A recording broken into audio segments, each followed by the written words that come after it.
Okay, so I just did my video on direct percussion and talked a lot about starting out on a smaller scale with smaller stuff. This is kind of a smaller size piece.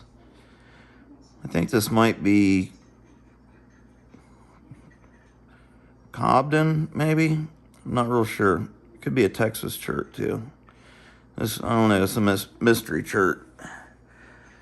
But I want to at least try to work a little piece down into a biface so I can kind of demonstrate the stuff I was talking about there. Maybe I'll make this like a part 2.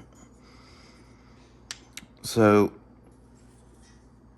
we'll get our coarse abrader out.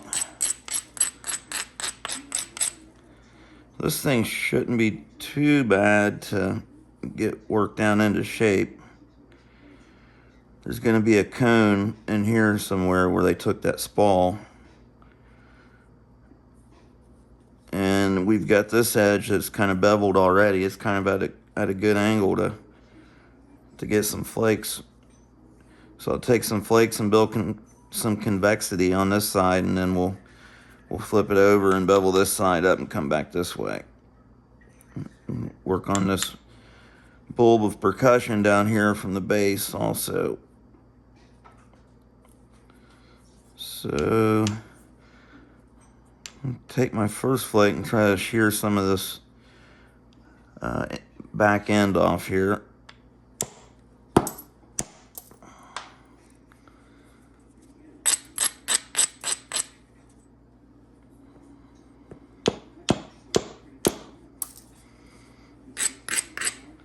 Got some of it. Exposed a little seam inside there.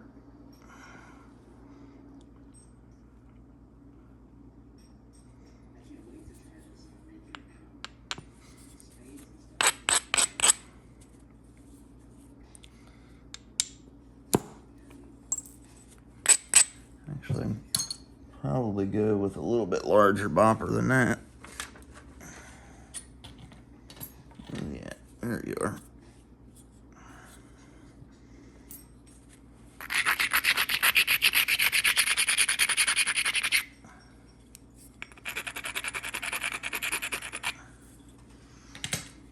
Helps to have a little bit of a fresh edge on the surface on your bopper on the small stuff, because it'll help it grab a little bit more.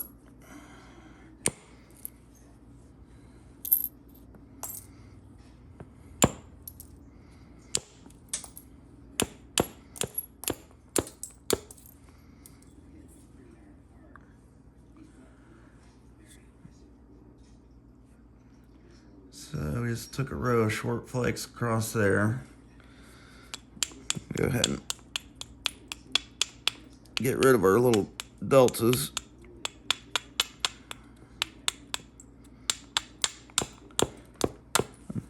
On the smaller stuff, it really helps to thin from the ends if you can, unless you got a nice bevel set up like on this one, the whole way down. Kind of work our way around the tip a little bit. We're going to lose a little bit of length. We already know that.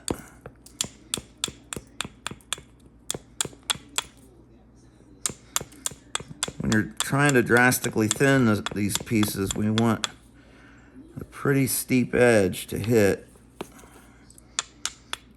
A fairly steep edge anyways, that way you can try to drive a little bit thicker flake off.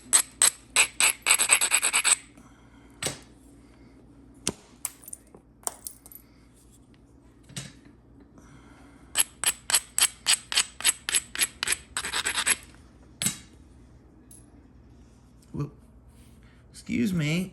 Excuse you.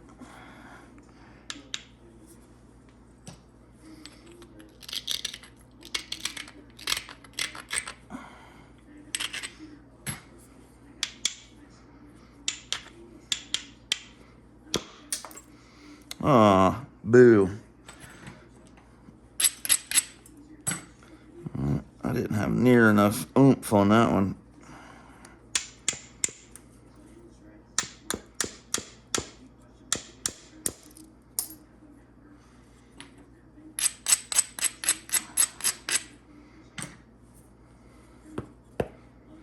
gonna try to drive a good portion of this off right here. That's right where that cone is inside there, so let's see how it goes.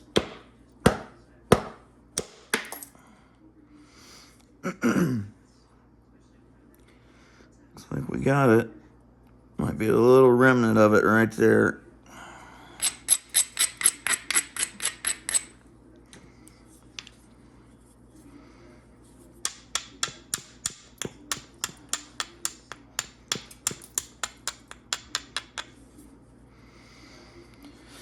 Let's see, what can we do here? Try to bevel this edge down a little bit.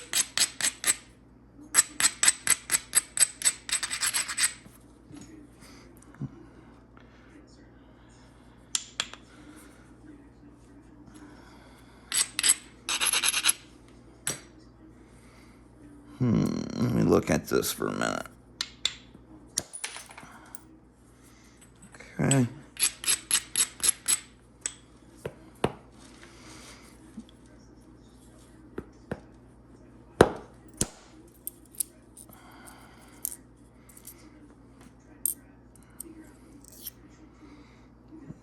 Okay.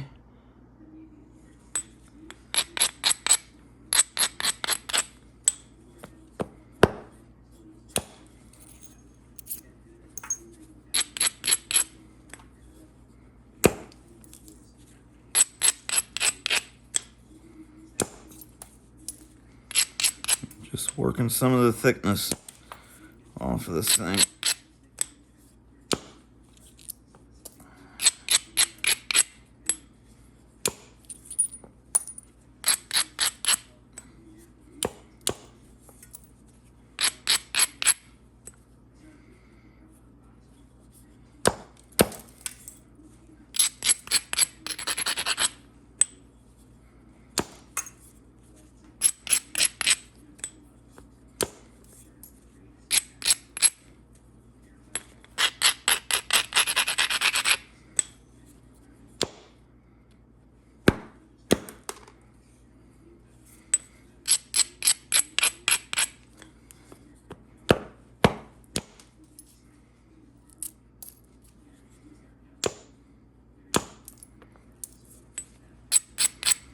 Cortex is a little bit thicker than I thought it was.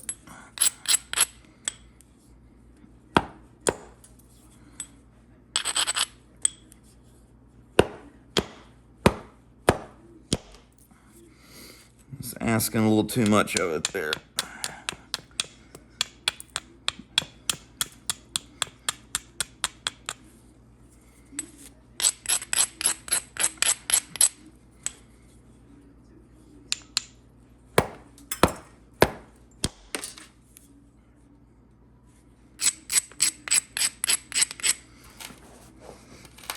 Hear my neighbor out there yelling for her chickens. I've had a little doe hanging around here behind my place. She's kind of scruffy looking. She was hanging around with her mom all summer long, and then I guess her mom either got killed in deer season or she probably just split from her. That's about the time they usually do. But I don't know what's going on with her, but she's a little scruffy looking and don't look real healthy, so I seen her bedded right outside my kitchen window here underneath the big pine tree yesterday morning, and I went and got a bale of straw and a bag of corn and put out there. So next time she comes through there, she can get a full belly and a nice warm place to sleep. And I just walked out the door a minute ago. My neighbor's chickens were out there just throwing that straw every which way. All I could see was corn flying and straw. I went out there and tried to flush them all off that pile of straw, and the old rooster turned around. He said, these are my ladies. So I was out there getting flogged by a rooster about 20 minutes ago. He didn't get me.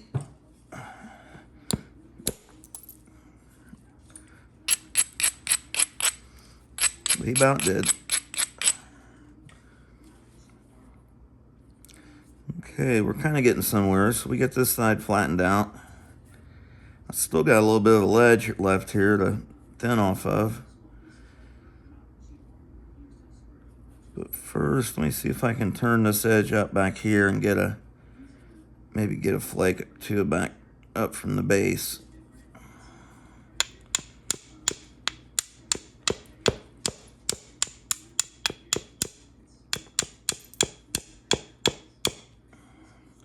I think there's a little bit of that cone that's still left in there.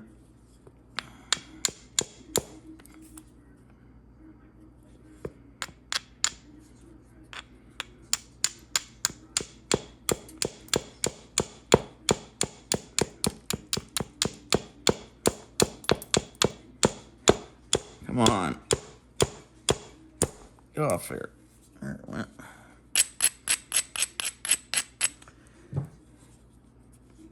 You know, I was talking about the feedback from the tool when you're hitting. You know, I wouldn't normally advise hitting a place more than once. Usually if you have a platform and hit it and it don't go, you better regrind it or reflake it or do something to adjust it. But if you just got a stubborn spot there, you can just pay attention to the feedback you're getting off your tool and the support. And by gradually swinging a little bit harder each time, and at the same time you're increasing your support. I'm gripping this hand a little bit tighter and swinging a little bit harder until that flake finally releases. Sometimes that can be a good thing. So let's see. I'm super close to being able to get one to roll back up over the top. Let's see, I might be able to get that one right there.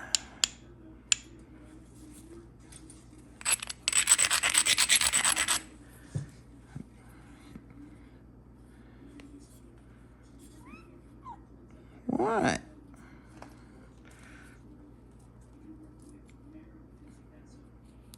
Okay, so I'm going to try to come down and hit that thing right about there.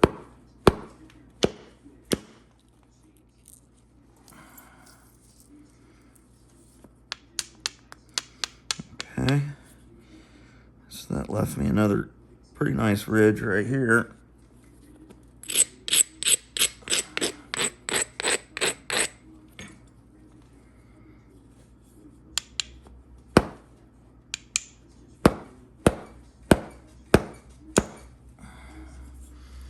Hit it, but I just didn't hit enough of it.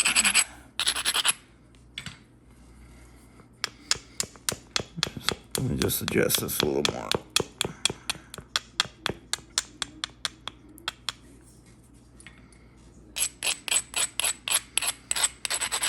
There we go. That's what I should have did in the first place. Okay, so this one should take care of all this garbage.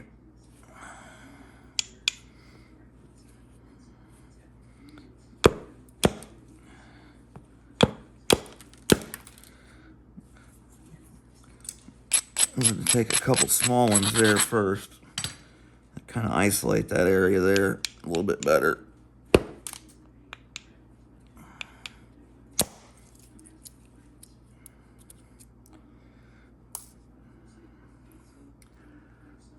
Okay.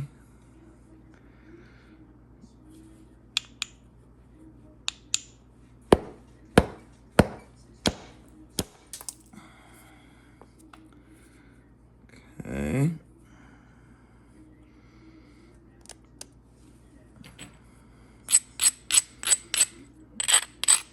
Just kind of a little inclusion in there, right there.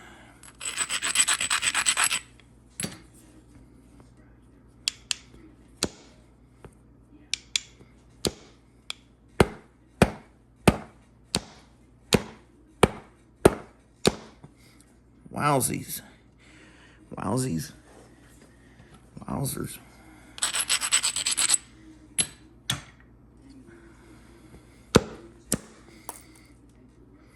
So what I did there was actually downsized in boppers because I can swing this real small one a lot faster and get a little more velocity. It'll sometimes persuade it to come off there.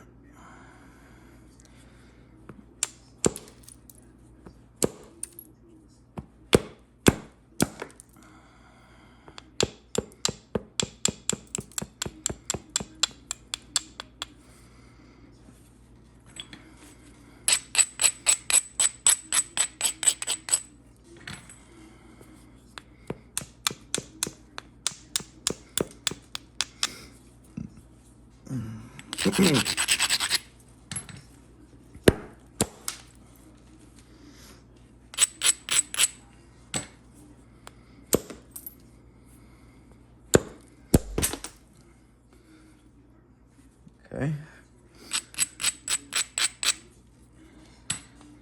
It wasn't intentional, but kind of needed to happen.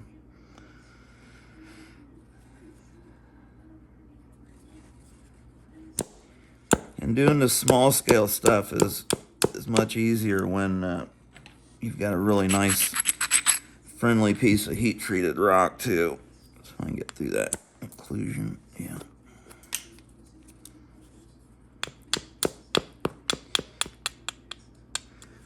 It's really helpful at this stage for me, anyways, to if I've got a piece of rock that's being a little bit stubborn.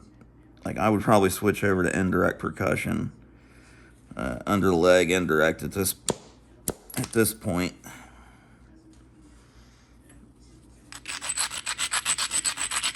Either that or really slow down and start paying real close attention to the platforms and stuff.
It tried.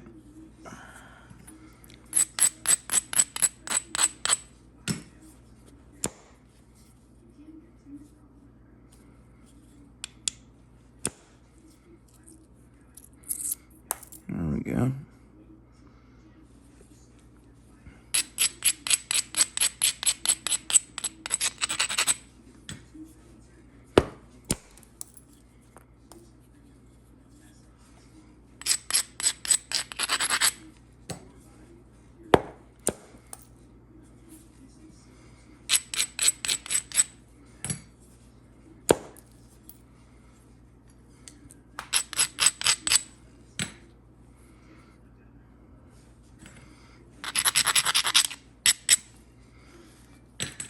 Okay.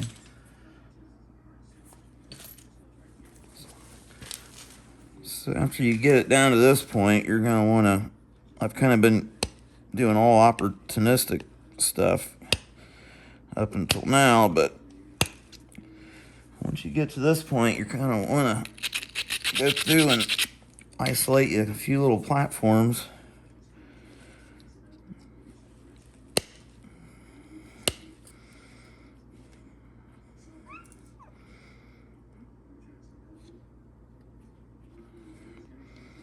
Go ahead and turn this one up.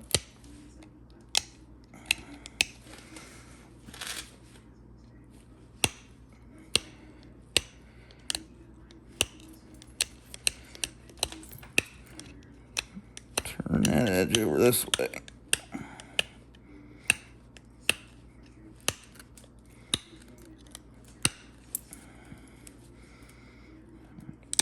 I should have left that one.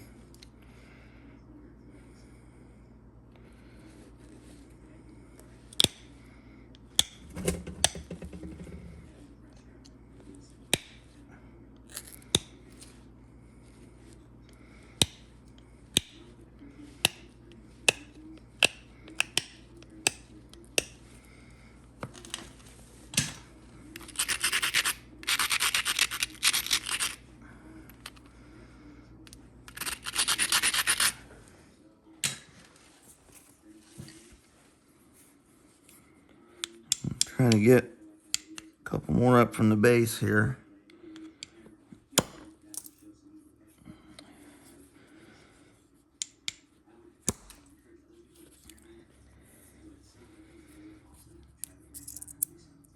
See, that's really all you need to do is take flakes like that, and that's not. I'm only moving this thing about